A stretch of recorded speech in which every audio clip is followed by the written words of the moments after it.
Okay, I'm just going to look at the period 2008 to 2014.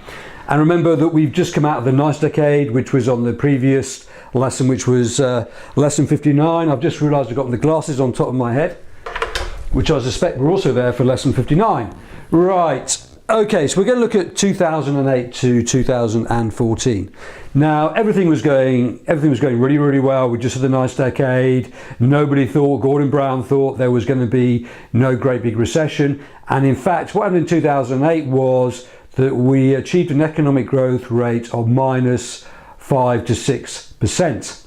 Now, the reason why this occurred was primarily because of a banking crisis, and the banks had lent out too much money and they'd borrowed too much money, and one of those ones that went was Northern Rock. What they had done was they had borrowed money on the international market on a short-term basis, so they'd say borrowed it at 2% and they'd lend that money out at 5% for people who wanted to go out and buy houses. Now suddenly when the credit crunch started, all those people who had lent Northern Rock the money and were lending the money and they were getting a return of 2% suddenly said we want all of our money back, and therefore Northern Rock didn't have any money. That suddenly got out into the public domain, so therefore customers started queuing at Northern Rock trying to get their money out. And eventually the government said that they would back the deposits of those banks. So this was pretty extraordinary times because everybody thought that the banking sector was really, really, really successful. But the banking sector had made a lot of bad deals. In simple terms, they made a lot of bad deals. Barclays Bank, or the whole of our banking system, has lent out 3 times more than the national economy. So if those assets go bad, then we're in big trouble. Right. Iceland had lent out 20 times the size of its economy. And there's some pretty crazy economics going around at that time. So there's an awful lot of bad deals, and suddenly those bad deals create problems. Now, so what do you do as a policymaker? Do you let the banks go bust, which is what some of them could have done, or does the government step in and try and help them out, which is actually what they went and did? Okay, so I'm not really here to talk about the banks, how good or bad they were. I'm not really here to talk about should the government let the banks go bust and start up all over again, whatever. But during this period of time, we're faced with a situation in 2008 where we've got large amounts of negative growth. So therefore the banks would stop lending money, and therefore aggregate demand would suddenly fall. And we're into that situation where we've got negative economic growth. Once you have negative economic growth, obviously then businesses will stop investing money. That will once again cause the reverse multiplier accelerator effect. And this can very, very quickly get out of control. So what happened then? Well, some pretty quick action was made, I think, with hindsight, was that all the European countries got together, America got together, and all those countries decided to increase G at the same time.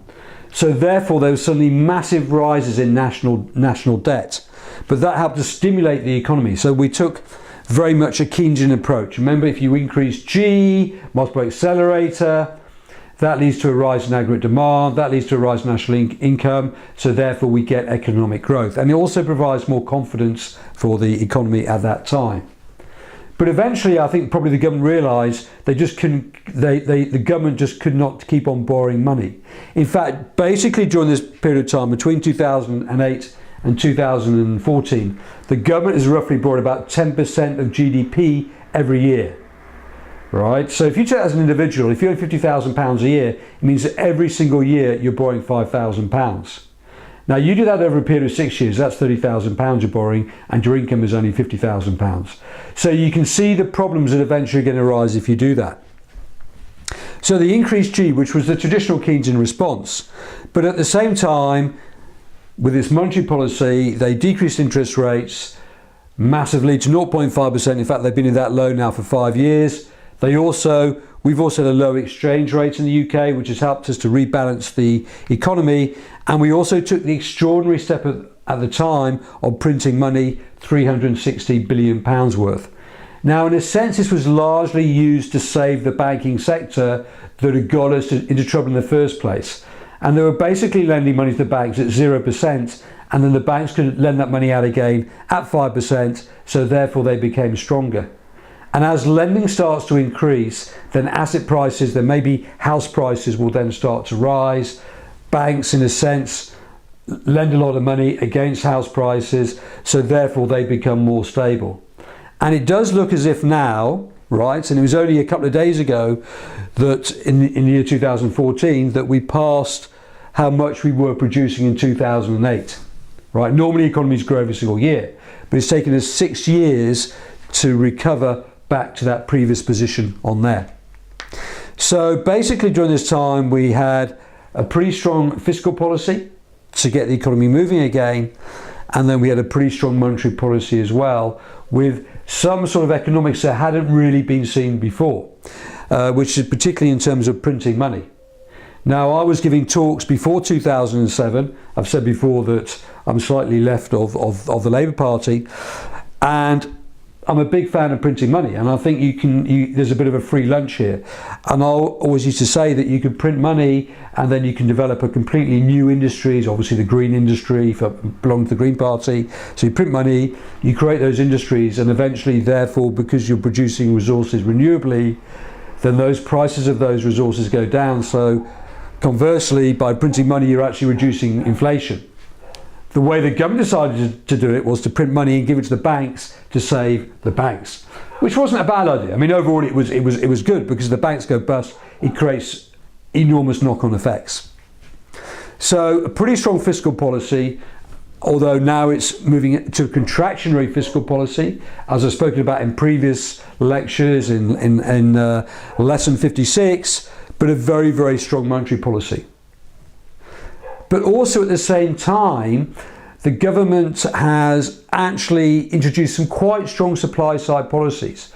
Probably not strong enough really to really get the economy going, because ultimately an economy depends upon its supply side policies. Obviously, if you just use supply side policies, as you now well know, what's going to happen is the AES curve is going to shoot out, and D is going to be all the way down here. We can have a massive negative output cap. That's not going to do anyone any good. But it's pretty easy. I'm not saying it's easy, but it's easier to increase AD, so we still get economic growth. So these are the policies that the government has. Benefits have gone down.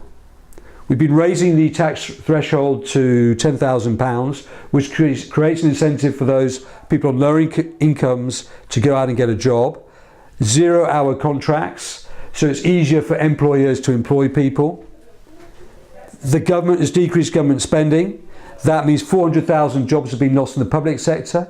In a sense, it has forced those people maybe to become self-employed, even though their wages are much lower. Corporation tax has fallen to 21%. The target for the government is to reduce government spending to 40% of GDP. It may even be lower than that, I don't know. But that's a sort of rough target. And once you reduce government spending to 40% of GDP, you can therefore then reduce taxes. And if you reduce taxes, then the Laffer curve kicks in. Free schools have come in, which is a very, very radical approach to education. And lastly, the government, by spending less money, has forced the public sector to think of new ways of doing things.